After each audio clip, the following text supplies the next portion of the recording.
Pour ne pas être gêné lors des manœuvres, ce conducteur a raison d'enlever l'appui-tête? Réponse A, oui. Réponse B, non.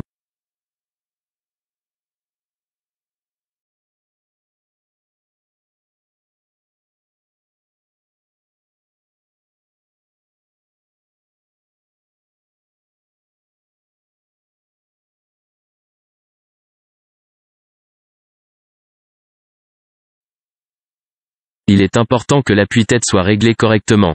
En cas de choc, cela permet d'éviter le coup du lapin, c'est-à-dire que la tête parte complètement en arrière et blesse les cervicales. Il faut veiller à ce qu'il soit bien réglé. Il ne faut donc pas enlever l'appui-tête, puisqu'il ne gêne pas lors des manœuvres. Réponse B. Avant de m'éloigner de mon véhicule, je m'assure. Réponse A, de la bonne pression des pneumatiques. Réponse B, d'avoir sur moi les papiers du véhicule. Réponse C, de la bonne immobilisation. Réponse D, de la fermeture des portes.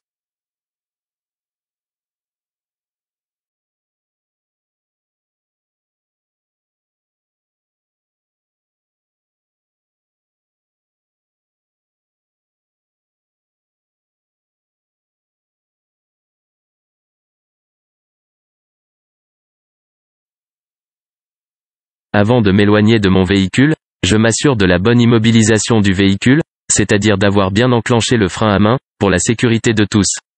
Je m'assure également de la bonne fermeture des portes et des vitres ainsi que d'avoir les papiers du véhicule sur moi, pour éviter une intrusion.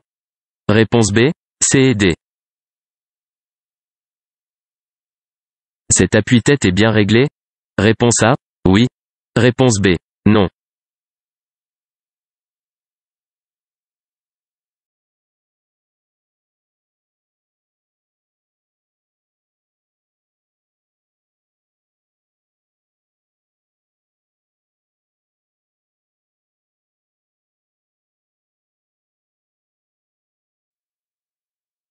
Il est important que l'appui-tête soit convenablement réglé, ce qui n'est pas le cas ici. L'ajustement de l'appui-tête doit être réalisé de manière que son bord supérieur se situe à la même hauteur que le sommet du crâne. Environ 28% des blessures au cou pourraient être évitées avec un ajustement correct de l'appui-tête. Pensez-y. Réponse B. Pour bien utiliser la pédale d'embrayage, il convient d'utiliser la plante du pied. Réponse A, oui. Réponse B, non. D'utiliser le talon. Réponse C, oui. Réponse D, non.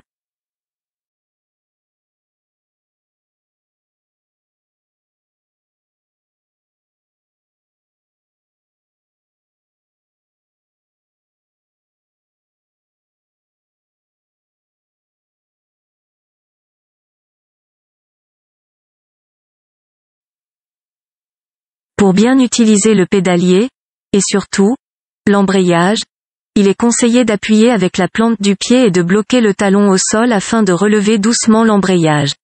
Réponse A et C. Ce conducteur voyage en toute sécurité? Réponse A, oui. Réponse B, non.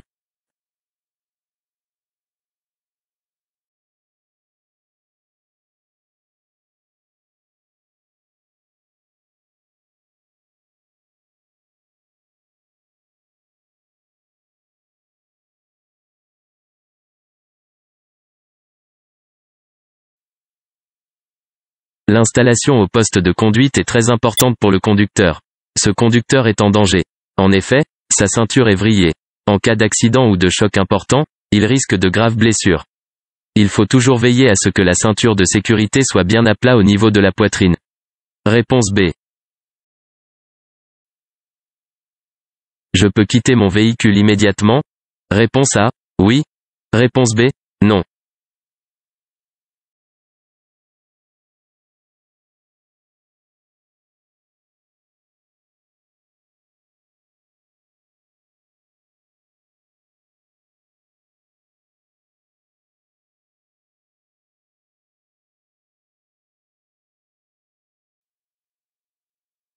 Avant de quitter son véhicule, il faut s'assurer de le faire en toute sécurité.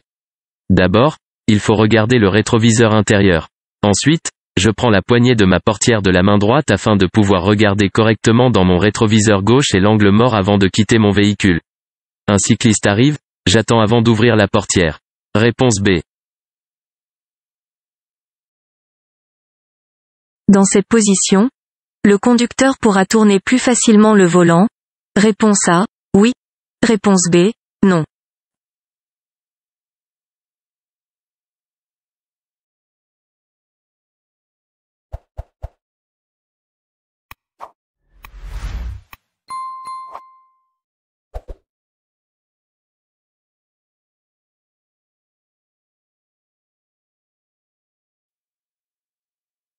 La meilleure position des mains sur le volant est celle dite 10h10. En effet, cette position des mains permet une action rapide sur les commandes. Ici, les mains du conducteur ne sont pas bien placées. En cas de choc violent ou déclenchement de l'airbag, une mauvaise position des mains pourrait le blesser gravement. Cette position ne lui permettra pas de tourner plus facilement le volant. Réponse B. Le réglage du volant se fait en fonction. Réponse A, de la hauteur de l'appui-tête. Réponse B, de la longueur des bras. Réponse C, de l'inclinaison du dossier. Réponse D, de la visibilité du compteur.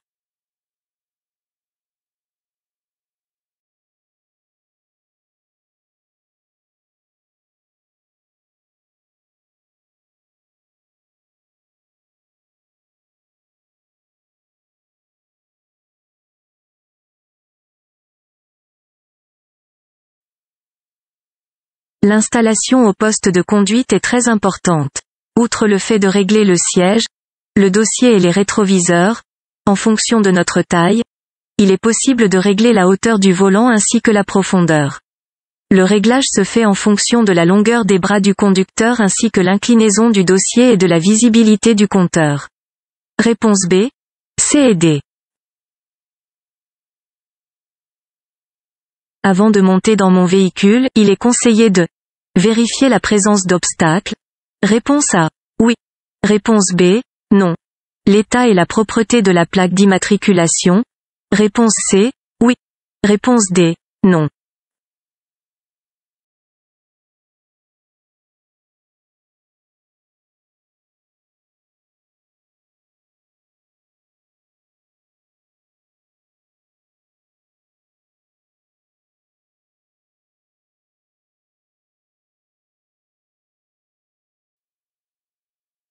Avant de monter dans son véhicule, il est fortement conseillé de vérifier s'il n'existe aucun obstacle présent sur la chaussée, devant ou derrière mon véhicule.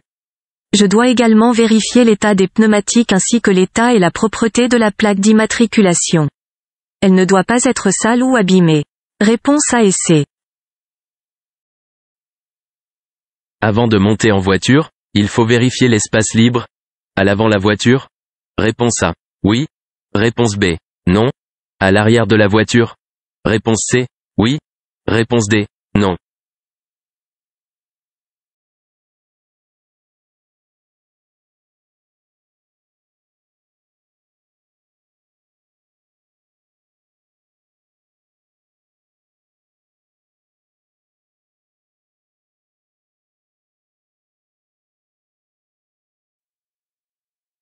Durant mon stationnement, il s'est écoulé quelques minutes, voire quelques heures avant de rependre mon véhicule. C'est pour cela qu'il faut vérifier si l'espace est toujours libre à l'avant, mais aussi à l'arrière de mon véhicule. Réponse A et C.